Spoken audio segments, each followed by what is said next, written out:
स्वागत है आप सभी लोगों का मेरे चैनल साइंस और टेक्नोलॉजी में। मैं अनुपम विपुल आप सभी लोगों का स्वागत करता हूं आज के शो कैमरा ट्यूसडे में। आज हम लोग बात करेंगे फूजी फिल्म का जीएफएक्स सीरीज के बारे में। तो आइए समझते हैं। तो समझिए जीएफएक्स है क्या? तो हिसाब ये समझिए फूजी फिल्म जाना जाता है अपने एपीएससी लाइनअप के लिए। और एपीएससी के मामले में ये इकलौते कैमरा कंपनी है जो कि अनरिस्ट्रिक्टेड कैमरा बनाती है, यानी कि ज़बरदस्ती का ब्रेक नहीं लगा। जैसे सोनी ज़बरदस्ती का ब्रेक लगाता है ताकि फुल फ्रेम को दिक्कत ना हो। नायकॉन भी वही करता है, कैनन भी वही करता है। ये इकलौती है जो एपीएससी में योलो चले जाता है, मतलब कि हम जो बेस्ट ऑफ द बेस्ट दे सकते हैं वो आपको दे देते हैं। तो हिसाब ये बात ये आती है कि ठीक है उन्होंने दे दिया, लेकिन काफ़ी लोग कहते नहीं यार सर मेरा भा नहीं रहा एपीएससी से। क्योंकि ये समझना ज़रूरी है कि एपीएससी हम कहते हैं तो समझते हैं कि सेंसर साइज है, ये बात एकदम सही है। लेकिन फिल्म में भी एपीएससी उतारा गया था एक बार और उससे भी लोग ऐसे ही डिससेटिस्फाइड थे, मतलब कि नहीं सर भा नहीं रहा है, दिल से भा नहीं रहा है। तो हिसाब ये आया कि कंपनी का था कि फुल फ्रेम है, हमारे पास एपीएससी है, लोग चाहते हैं कि हम फुल फ्रेम में जाएं, तो क्यों ना हम उससे ऊपर ही चले जाएं। तो हिसाब वही समझिए कि जीएफएक्स जो बनाया गया है ये मीडियम फॉर्मेट है। अब यहाँ पे समझना जरूरी है कि जैसे मैं फुल फ्रेम बोलता हूँ तो उसका एक एक्चुअल मैथमेटिकल नंबर है कि फुल फ्रेम जो आपका नाइकॉन में होगा वो सेम होगा कैनन से, सेम होगा आपका सोनी से, मतलब डायमेंशन के हिसाब में। लेकिन जब मीडियम फॉर्मेट बोला जाता है तो ये रूल लागू नहीं होता। मीडियम फॉर्मेट एक जोन है जो फुल फ्रेम से ऊपर और 1 फुट से नीचे आता था। समझ भाई कुछ ज़्यादा बड़ा नहीं हो गया, हाँ वही बात है। तो इसीलिए अगर आप ये देखते हैं फुल फ्रेम देखते हैं तो आपको हाँ 35 में यही सेम आपको सोनी, यही आपको नाइकॉन, कोई लोड नहीं रहा बल्ले। अब पैनासोनिक में भी आपको कोई लोड लेना है, ये मतलब ये काम खत्म। लेकिन जैसे आप मीडियम बोलते हैं तो मीडियम में आपको बहुत सारे आ जाएंगे। जैसे कि एग्जांपल तो ये फूजी का है, मीडियम फॉर्मेट है। ये फेज 1 का मीडियम फॉर्मेट। आप बोले भाई दोनों में बहुत ज़्यादा बड़ा अंतर है, बात वही है। मीडियम फॉर्मेट का कोई लिमिट नहीं था। फिर आईमैक्स का अगर मीडियम फॉर्मेट देखेंगे वो ऑल अलग है। फिर अगर आप हैसलब्लैड का देखेंगे तो उसमें तो कई सारे साइजेस अलग अलग है, लेकिन सब के सब मीडियम फॉर्मेट है। तो ये समझना थोड़ा ज़रूरी है कि बस उछल मत जाइए कि मीडियम फॉर्मेट तो मतलब मीडियम फॉर्मेट, साइजेस अलग हो सकते हैं। फिर आप ये समझिए कि यहाँ पे बेचा क्या जा रहा है। यहाँ पे बेचा जा रहा है दो कोर चीज़। पहला वेरी हाई मेगापिक्सल, मतलब कि जिनको है कि भैया 24-24 से हमारा काम नहीं चलेगा। कुछ कुछ वर्क फील्ड हैं जहाँ पे डिमांड होता है कि हाई मेगापिक्सल मिले, वहाँ पे ये मिल लोग लेते हैं क्योंकि ये 50 मेगापिक्सल से लेके आराम से 100 तक जा सकता है, या कुछ कुछ सिस्टम में उससे भी ज़्यादा आगे जा सकता है। तो मेगापिक्सल तो बम मिलता है। दूसरा नॉइज़ बहुत कम होता है, क्योंकि अगर सेम आप ले लेते हो, जैसे मान लीजिए 50 मेगापिक्सल आप इस मीडियम फॉर्मेट देते हो, वही 50 तो आपको आजकल बोलेंगे फुल फ्रेम में भी मिल जाता है। ये बात एकदम सही है, लेकिन पिक्सल साइट छोटे होते चला जाता है क्योंकि आप ठूंसते रहो उसको छोटे जगह में, तो उसका नॉइज़ परफॉर्मेंस खराब हो जाता है। तो वहीं मीडियम फॉर्मेट का नॉइज़ फ्लोर जो है वो बहुत अच्छा होता है। तो यानी डायनामिक रेंज काफ़ी अच्छी आती है। मतलब फोटो में एक थोड़ी सी फील रहती है। और आप कहोगे तो मतलब आप समझ लीजिए कि फुल फ्रेम में दिक्कत क्यों ना। बात है फुल फ्रेम में जब भी आप देखते हैं, जैसे कोई भी चाहे सोनी हो नाइकॉन हो, सब में काफ़ी भरपुष्ट मात्रा में नॉइज़ कैंसलेशन किया जाता है ताकि वो आपको ठीक ठाक दिखे। अगर आप सीधा रॉ में देखें जिसमें नॉइज़ कैंसलेशन बंद करके आप बोले भाई कुछ ज़्यादा खराब दिख रहा है, तो वही समझिए कि ये दो चीज़ आपको मिलता है बड़े सेंसर्स इस्तेमाल करने से। मेगापिक्सल आप काफ़ी ज़्यादा जा सकते हैं और नॉइज़ भी काफ़ी कम रह सकता है। और यहाँ पे फूजी फिल्म के बारे में बात क्यों किया जा रहा है, फूजी फिल्म जीएफएक्स के बारे में बात किया है, क्योंकि समझिए मीडियम फॉर्मेट बहुत एक्सक्लूसिव टाइटल है। यानी कि 20-30 हज़ार डॉलर से तो इनके कैमरे स्टार्ट होते हैं, वो भी सस्ते वाले गरीब लोगों के लिए। बहुत बहुत ज़्यादा महंगा होता है, मतलब पागल जैसा महंगा होता है। तो उस दुनिया में ये बहुत सस्ता है। जीएफएक्स कैमरा जो है, जिसका सबसे सस्ता अराउंड 5,000 to 6,000 डॉलर्स में आ जाता है, वो बहुत सस्ता है मीडियम फॉर्मेट का। फुल फ्रेम के हिसाब से समझिए almost highest and full frame का दाम पे आ रहा है, लेकिन अगर मीडियम फॉर्मेट देखें तो फ्री का आ जा रहा है। मतलब बहुत सारी ऐसी कंपनी है जो मीडियम फॉर्मेट के जो किट होते हैं वो, मतलब समझ रहे हैं, एक्सेसरीज, वो इस पूरे मीडियम फॉर्मेट कैमरा के बराबर का दाम रखेंगे। तो ये समझने जाएगी। तो फूजी फिल्म यही किया कि हम फुल फ्रेम आपको नहीं दे रहे, हमारे पास एपीएससी है, हम एपीएससी से ढप्पा मार के फुल फ्रेम के ऊपर कूद जाएंगे और उससे मीडियम फॉर्मेट आपको दे देंगे। और मीडियम फॉर्मेट का दाम कैसे कम रखें, उस सबसे बड़ा मीडियम फॉर्मेट नहीं देते, जैसे जो फेज 1 देता है या हैसलब्लैड के कुछ ऑप्शन हैं वो नहीं देते, मतलब थोड़ा कम रखते, लेकिन हाँ आपको फुल फ्रेम से ऊपर चले जाते हैं। तो इसका क्रॉप फैक्टर 0.7 कुछ आता है।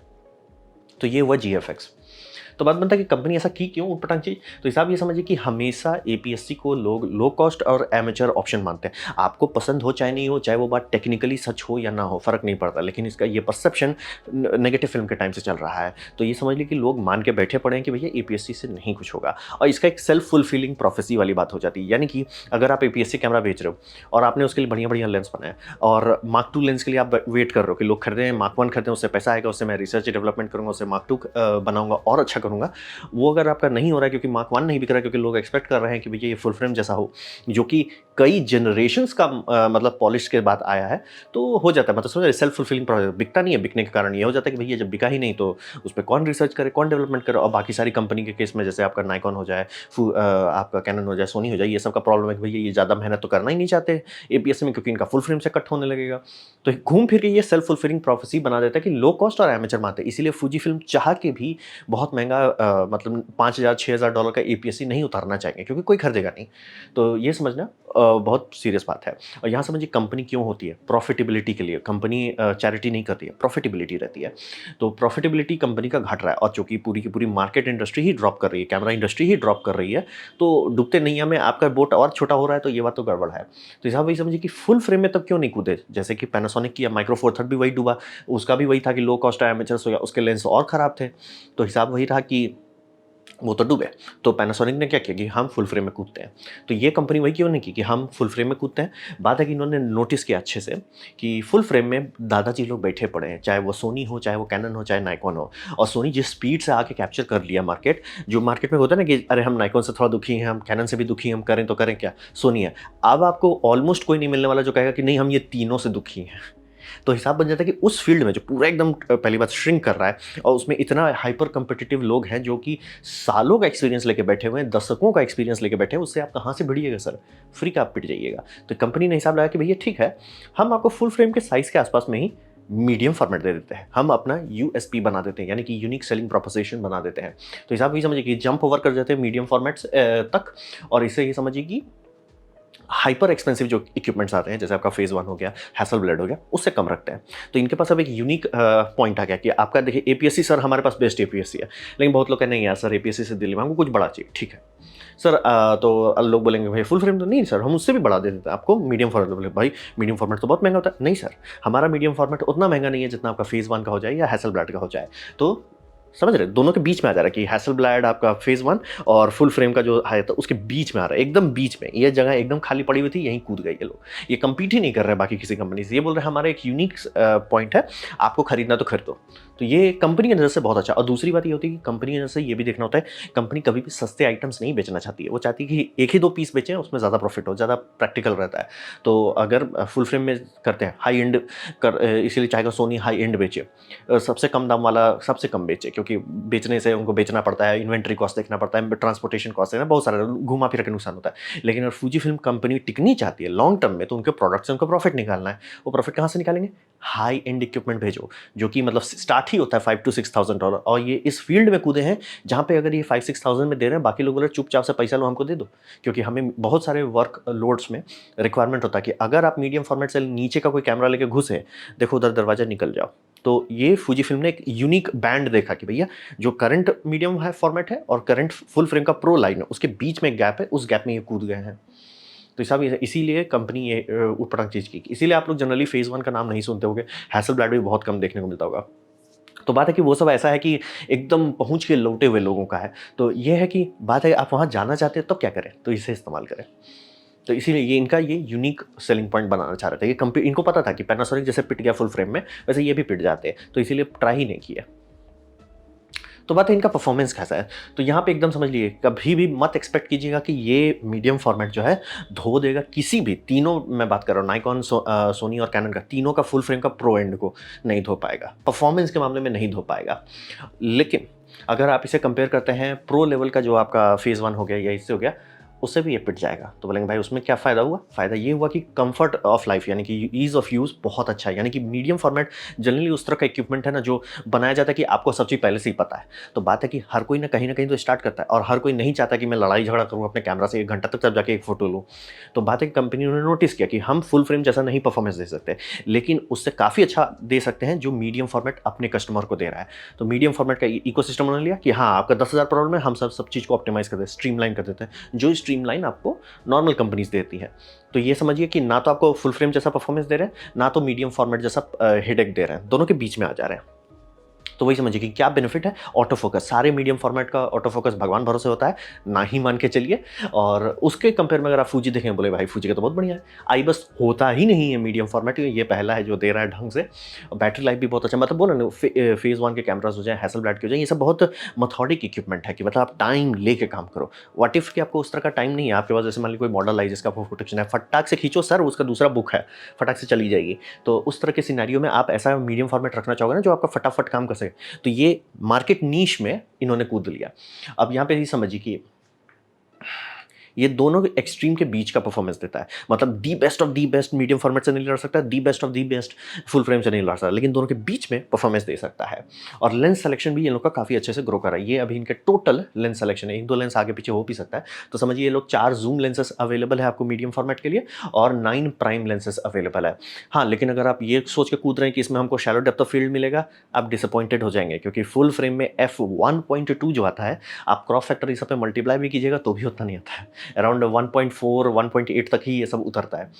मतलब जो भी इसमें एपर्चर लिखा गया उसको 0.7 से मल्टीप्लाई कर दीजिए, तो हिसाब यही आता है कि आपको हर मामले में फुल फ्रेम में ही ज़्यादा बेटर बोके मिलेगा, यानी कि बैकग्राउंड ब्लर अगर आप चाहते हैं तो फुल फ्रेम में ही रही, क्योंकि लेंस अच्छा है। तो बोलेंगे इसको क्यों कर देगा कोई, मैंने बताया डायनेमिक रेंज बहुत अच्छा होता है, नॉइस फ्लोर बहुत अच्छा होता है, और जहाँ कुछ कुछ रिक्वायरमेंट है कि भैया हमें 100 मेगापिक्सल चाहिए प्रिंट के लिए, तो वो मांगेंगे ही 100 मेगापिक्सल, तो वो सब आप ये इसे दे सकते हैं। तो परफॉर्मेंस समझिए दोनों के बीच का है, कभी किसी भी मामले में एक्सट्रीम नहीं दे रहे, लेकिन बीच में आ रहे हैं। तो बात मतलब किसके लिए है, तो हिसाब ये समझिए डिफरेंट काइंड ऑफ वर्कलोड के लिए। जिस तरह का आम आदमी सोचता है ना कि मैं वेडिंग फोटोग्राफी करूंगा, मैं इवेंट फोटोग्राफी करूंगा, स्पोर्ट्स फोटोग्राफी करूंगा, उस टाइप के लिए ये नहीं बना है। ये ट्राई भी नहीं कर रही कंपनी की उस तरह के मार्केट से रहा है। तो हिसाब वही समझिए, गलती से भी फास्ट एक्शन और स्पोर्ट्स के बारे में आप सोचे तो ये कैमरा आपके लिए नहीं है। ये सब की रोलिंग शटर इतनी खराब होती है कि लिटरली अगर आप ट्रक चल रहा है ना, जो भी 40-50 किलोमीटर प्रति घंटा पे चल रहा है, आप खींचोगे तो ट्रक टेढ़ा हो जाएगा, क्योंकि मतलब इतना बड़ा सेंसर में वो रीड स्पीड उतना स्पीड नहीं दे रहे हैं। तो हिसाब वही समझिए कि ये स्टैटिक सब्जेक्ट के लिए बल्ले बल्ले, स्टैटिक सब्जेक्ट जैसा का मॉडलिंग हो गया, लैंडस्केप हो गया, प्रोडक्ट फोटोग्राफी हो गई, वो सब में आपको फ्री का मिल जाएगा। और आपको ये सोच के कूदना है कि मुझे 100 मेगापिक्सल चाहिए सस्ते में, तब जाके ये कैमरा सेंस बनता है। इसका जो 50 मेगापिक्सल वाला वो जनरली लोग उतना प्रेफर नहीं करते, क्योंकि हाँ बात सही है कि नॉइस परफॉर्मेंस थोड़ा अच्छा है, बात सही है कि थोड़ा डायनेमिक रेंज अच्छा है, लेकिन थोड़ा ही अच्छा है, बहुत ज़्यादा अंतर नहीं है। और खासतौर पे फुल फ्रेम में लेंसेस इतने अच्छे आने लगे हैं, जो मैंने आपको बताया कि अगर मान लीजिए आपका सेंसर बेटर लो लाइट परफॉर्मेंस देता है, मैं उससे कैसे बीट करूँ, सर जी मेरा लेंस ज़्यादा ब्राइट है, यानी टी स्टॉप मेरे लेंस का ज़्यादा बेटर है, वो कहाँ है, फुल फ्रेम में। तो ये समझना बहुत ज़रूरी होता है कि आपको ये देखना पड़ेगा कि आप ऐसे वर्क फील्ड में हैं जहाँ 100 मेगापिक्सल का फायदा हो, जैसे कि काफ़ी जगह पे आर्काइवर लोग जो होते हैं, जिनका मतलब जैसे कोई पेंटिंग है उसको आर्काइव करना है डिजिटली, तो ऑब्वियसली वहाँ आप मुंह खोल के गए कि बिना मीडियम फॉर्मेट के सर उधर दरवाजा निकल लो सर, दिमाग मत खाओ। म्यूजियम में बहुत सारी चीज़ की फोटोग्राफी होती है जो ढंग से आर्काइविंग के लिए की जाती है, रिस्टोरेशन के लिए की जाती है, वो सब में आपको यही लेके जाना है, उससे नीचे आपको उतरना ही नहीं है। तो वहाँ सब पे तो बहुत बढ़िया है, और उस हिसाब से आप देखेंगे तो क्या आप 100 मेगापिक्सल खींच सकते हैं, हाँ खींच सकते हैं आप सोनी और कैनन से, क्योंकि दोनों में पिक्सल शिफ्ट है, मतलब आप ट्राइपॉड लीजिए, खट खट खट कर खींचते खींचते वो दे देगा, लेकिन वो उतना इफिशिएंट नहीं हो जाता ये सिंगल क्लिक 100 मेगापिक्सल। तो ये समझना बेहद ज़रूरी है कि ये सब कैमरा, अच्छी बात है कि कैमरा के फील्ड में इनोवेशंस हो रहा है, कोशिश की जा रही है, और ईज़ ऑफ यूज़ ये पूरा कंपनी का मेन फोकस है। भैया मीडियम फॉर्मेट वाले ले लेते हैं अपने कस्टमर की, भैया जाओगे कहाँ, ये घुस रहा है कि नहीं सर हम आपको थोड़ा बेटर यूज़र एक्सपीरियंस देंगे। और मैं घूम फिर के ये बोलता हूँ कैमरा इंडस्ट्री का फेल होने का एक ही कारण है, टट्टी यूज़र एक्सपीरियंस। तो सब यही समझिए कि क्या ये GFX मोस्ट लोगों को सूट करेगा, नहीं, आम लोगों को किसी भी हालत में ये नहीं सूट करना। लेकिन हाँ, आप उन लोगों में जो खोज रहे हैं कुछ इस तरह का इक्विपमेंट, जैसे कि मान लिया आप लाइब्रेरी में काम कर रहे हैं, म्यूजियम में काम कर रहे हैं, या आपको मतलब लग्जरी वॉचेस की फोटोग्राफी करनी है, ज्वेलरी इंडस्ट्री में है, जहाँ पे मतलब डेडिकेटेड है कि नहीं भैया आपको टाइम दे के काम करना है, मॉडलिंग में है, कोई हाई एंड मॉडलिंग सब में, वहाँ सब पे आप ये सब पे ज़रूर खर्च कर सकते हैं, और उस मामले में ये एक्चुअली कॉस्ट इफेक्टिव है।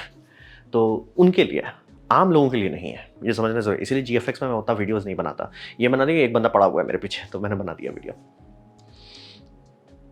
तो ये था मेरा प्रेजेंटेशन फूजी फिल्म GFX के बारे में। उम्मीद करता हूँ आपको अच्छा लगा, कुछ सीखने मिला हो, कुछ समझ में आओ। अगर ऐसा है लाइक कर दीजिए दोस्तों, या शेयर कर दीजिए, इससे मेरा काफ़ी भला होगा। नहीं अच्छा लगा, नहीं पसंद आया, कोई बात नहीं, आप डिसलाइक दबा सकते हैं, मैं कहूँगा डिसलाइक 2 बार दबाएं, उससे मुझे पता चलेगा कितना ना पसंद हुआ है। मैं आपसे कहूँगा कमेंट लिखें, मैं हर कमेंट को पढ़ने की कोशिश करता हूँ। आपसे कहूँगा सब्सक्राइब कीजिए, बेल दबाइए अगर आप फ्री हैं तो। आप मेरा वीडियो देखा, जान के मुझे बहुत खुशी हुई। धन्यवाद।